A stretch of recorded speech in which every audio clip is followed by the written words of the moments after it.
আসসালামু আলাইকুম। এখন আমরা বৈশ্বিক কবিতার টাইপ 1 নিয়ে আলোচনা করব।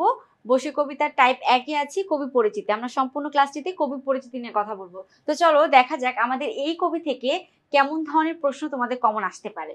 তো প্রথমত আমাদের এখানে 1 নাম্বার প্রশ্ন যেটা আছে সেটা হচ্ছে মীর আব্দুস শুকুর আল মাহমুদ। মীর আব্দুস শুকুর তার প্রকৃত নাম কি বা তার কি নাম প্রকৃত বা এটা কার প্রকৃত নাম?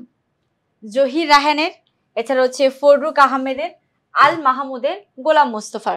সঠিক উত্তর হচ্ছে আল মাহমুদ। উত্তর কারণ আমাদের বসে কবিতাটি আল মাহমুদই লিখেছেন। পরবর্তীতে আমরা যাব 2 নম্বর প্রশ্ন। 2 নম্বর প্রশ্নে কি আছে দেখো। 2 নম্বর প্রশ্নে আছে নিচের কোনটি আল মাহমুদ রচিত কাব্য? সোনালী কাবিন, বালুচর, পাখির বাসা, পানকৌড়ি, রক্ত। চারোটাই তারই লেখা, বাট সোনালী কাবিন হচ্ছে কাব্যগ্রন্থ। কাব্যগ্রন্থ মানে কি? কবিতা।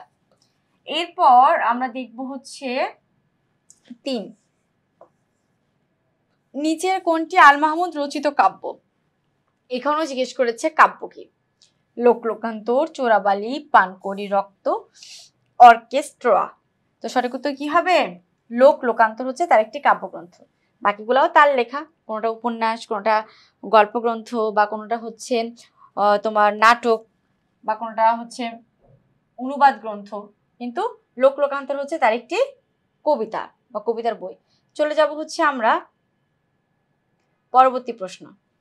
আল মাহমুদের কবিতায় লোকজ শব্দের ব্যবহারের সাথে সাথে আর কিসের ব্যবহার রয়েছে? লোকজ ব্যবহারের সাথে সাথে আর কিসের ব্যবহার রয়েছে? আচ্ছা, এখন আমরা দেখব বা বোঝার চেষ্টা করব লোকজ জিনিসটা কি।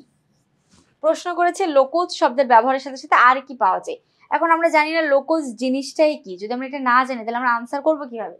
আচ্ছা, লোকজ জিনিসটা হচ্ছে সাধারণ মানুষ বা গ্রামের মানুষের সংস্কৃতি, তাদের বিশ্বাস, তাদের ধর্ম, তাদের রীতিনীতি নিয়ে যে সকল গল্প লেখা হয় তাকেই লোকজ ধারণা বলে।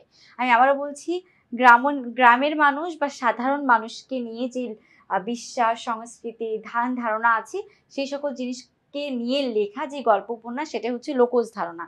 তো এই কবি আল মাহমুদ তিনি লোকজ ধারণাও ব্যবহার করেছেন। তার সঙ্গে সঙ্গে লোকজ শব্দ মানে গ্রামীণ মানুষরা যে সকল ভাষা বা শব্দ ব্যবহার করেন তিনি সেই জিনিসগুলো ব্যবহার করেছেন। আর এই সকল জিনিস ব্যবহার করার সাথে সাথে তার লেখার মধ্যে আর কি পাওয়া যায়? ঐতিহ্যপ্রীতি। ঐতিহ্যপ্রীতি বলতে বোঝাচ্ছে বাংলার ইতিহাস সচেতন কিছু কথা, নাগরিক জীবন মানে শহরের জীবন নিয়ে লেখা, গভীর আশাবাদ মানে জীবনের মানুষের কিছু গভীর অনুভূতি নিয়ে আলোচনা করেছেন না, ইসলামী আদর্শ না। সঠিক উত্তর হচ্ছে ঐতিহ্য নিয়ে। গ্রামের শব্দের পাশাপাশি তিনি আমাদের বাংলার ঐতিহ্য বা ইতিহাস সচেতন নিয়ে অনেক লেখালেখি করেছেন। তাহলে উত্তর হবে 4 ক। এবার আসবো 5। আল মাহমুদের কবিতায় কোন শব্দের সুনিপুণ প্রয়োগ লক্ষণীয়? সুনিপুণ মানে হচ্ছে খুবই নিখুঁত, যেটা কোনো ভুল নাই। তার মানে তার লেখায় কোনটা খুব নিখুঁত ভাবে প্রকাশ পেয়েছে? 1, বিদেশি, একদম না। সংস্কৃতি, একদম না। আরবি ফার্সি, একদম না। তাহলে কি? লোকজ। লোকজ মানে কি? গ্রামীণ ভাষা।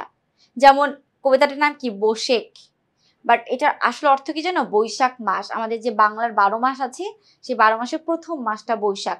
তো বৈশাখ মাসটা ব্যবহার করার কারণ হচ্ছে তার গ্রামীণ আঞ্চলিক শব্দ, মানুষরা বৈশাখ শব্দ ব্যবহার করেন, সেজন্য সেও বৈশাখ শব্দ ব্যবহার করেছেন। তো আমাদের এই আল মাহমুদ কবি থেকে এই ধরনের প্রশ্ন আসার সম্ভাবনাই বেশি রয়েছে। এই ছিল আল মাহমুদের প্রশ্ন থেকে আসা কিছু প্রশ্ন, মানে কবি পরিচিতি থেকে। আশা করছি তোমরা সকলে বুঝতে পেরেছো। আর সব থেকে ইম্পর্টেন্ট জিনিস হচ্ছে পাঠ্য বইটা খুব ভালো করে পড়তে হবে। পাঠ্য বইয়ের মধ্যে কবি পরিচিতি বা লেখক পরিচিতি সম্পর্কে যা যা বলা আছে সেগুলোর প্রতি বিশেষ মনোযোগ দিতে হবে।